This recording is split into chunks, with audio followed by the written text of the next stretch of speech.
저는 약간 이 질문 드리면 우리 변호사님 화내시지 않을까봐 좀 조마조마하는데 그 소확행 정책 탈모인들의 지금 어마어마한 호응을 얻고 있거든요. 변호사님은 이 정책에 대해서 어떻게 생각하시는지 진짜 여쭤봐도 될까요? 이게 아니 탈모인을 네. 대상으로 한 정책 같은 게 참 치졸한 정책이에요. 내가 치졸하다? 예, 그 정책이 제일 처음 나왔을 때 그 30대의 그 30대 청년들 이 원하는 게 뭐냐 이 회의를 하다가 그 이런 걸 원합니다. 그걸 당장 그러면 우리 그 소확행 정책으로 해라. 이래서 이제 소확행 공약으로 해라 이렇게 해서 이제 공약이 된 건데 그게 근데 이렇습니다. 어떤 그 정책의 균형 문제 뭐 이런 정책이고 이런 정책이 있고 뭐가 더 급하냐 예산은 한정이 돼가 있으니까 뭐가 더 급하냐 뭐 이런 어떤 검토도 없고 그리고 이 재원을 뭐로 할 것이냐 이 돈이 얼마가 들든 큰 돈이 들든 적은 돈이 들든 어떤 검토도 없이 이거 우리 정책으로 해라 표가 되니까 그 자리에서 현장에서 결정을 한 거예요. 난 그걸 굉장히 위험하다고 봐요. 그런 식으로 따지면 앞으로 수없는 정책이 나옵니다. 수없는 정책이에요. 나는 근데 이렇습니다. 지금까지 오늘 현재까지 이제 국민의힘 혹은 윤석열 선대위가 이재명 쪽을 공격을 하고 어떤 새로운 루트를 찾고 싶어도 그게 안 되는 게 국민의 시선이 다 들어가는 거 하면 윤석열과 이준석의 싸움, 그 앞에 김종인의 싸움 여기에 다 쏠려가 있단 말이에요. 이러니까 가령 대장동에서 유동규가 자기가 압수수색을 당하기 전에 측근하고 뭐 10여 차례 전화 통화를 했더라. 이게 어제 드러난 엄청난 큰 사건입니다, 사실은요. 그래서 엄청나게 큰 사건 아닙니다. 아니죠. 네. 큰 사건이라고 생각을 하시고 싶은 거죠. 아니 잠깐만요. 네, 뭐, 대장동 게이트에 있어서는 유동규 뒤에 커튼 뒤에 있던 자가 정진상이든 이용이든 누구든 있다. 이것이 드러났으니까 엄청나게 큰 사건이란 말이에요. 그렇게 가면 이 대장동 게이트가 다시 불붙을지도 모르는 일인데도 불구하고 이게 다 묻혀버리는 거예요. 왜 묻히느냐? 국민들의 시선이 오로지 윤석열과 이준석, 윤석열과 그리고 김종인 이 싸움이 전부 다 가 있단 말이에요. 네. 이러니까 내가 보기에는 참 국민의힘이 이 당내 분열이 지금 얼마나 마이너스이냐. 이 당내 분열로 이런 힘점이 아마 전체 윤석열 하락폭이 나는 80%가 거기에 나는 기인한 게 아니냐 이렇게 보고 있어요.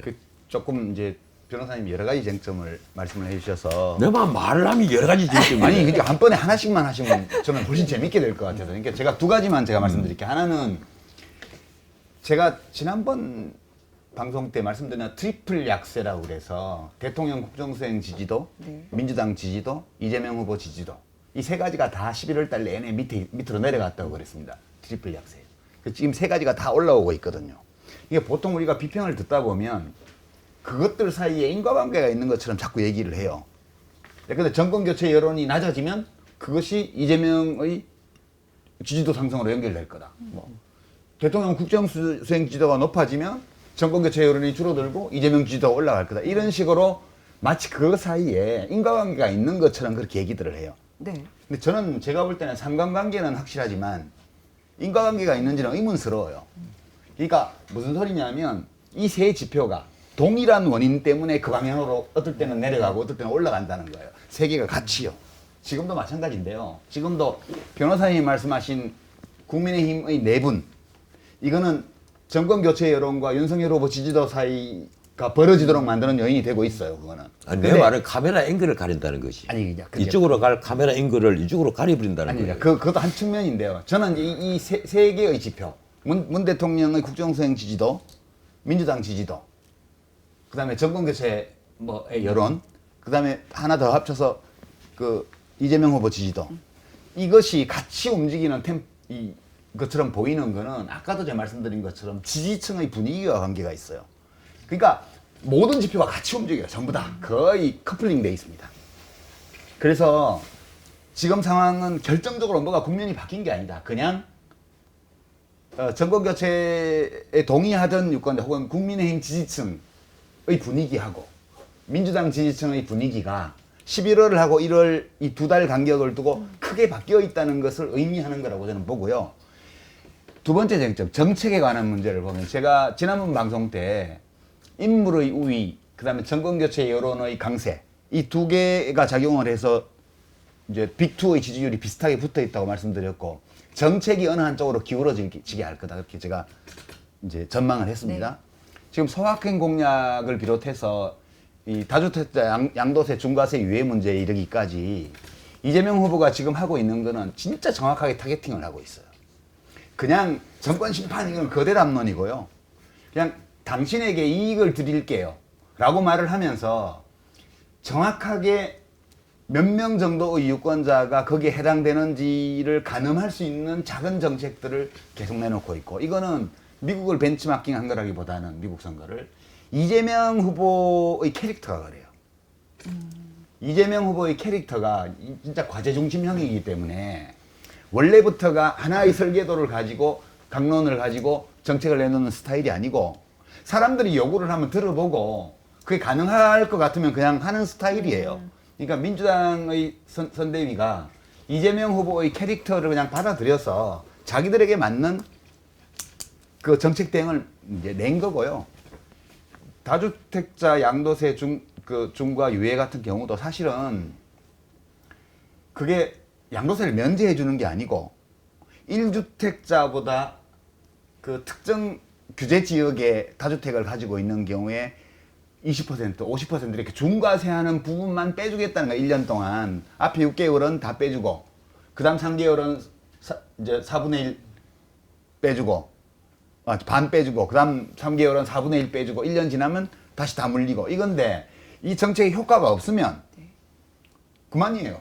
부작용 없어요. 사람들이 아무도 집 안 팔면 아무 효과가 없는 거고 아무 부작용이 없습니다. 지금 제도 그대로 가는 거니까. 근데 만약 효과가 예. 있으면 그러면 사람들이 내가 지금 이 규제 지역에 집이 너무 많으니까 좀 팔겠어. 이러면 단기간에 주택시장의 공급 수요가 늘어날 수 있으니까 이 유예 효과가 있는 거다.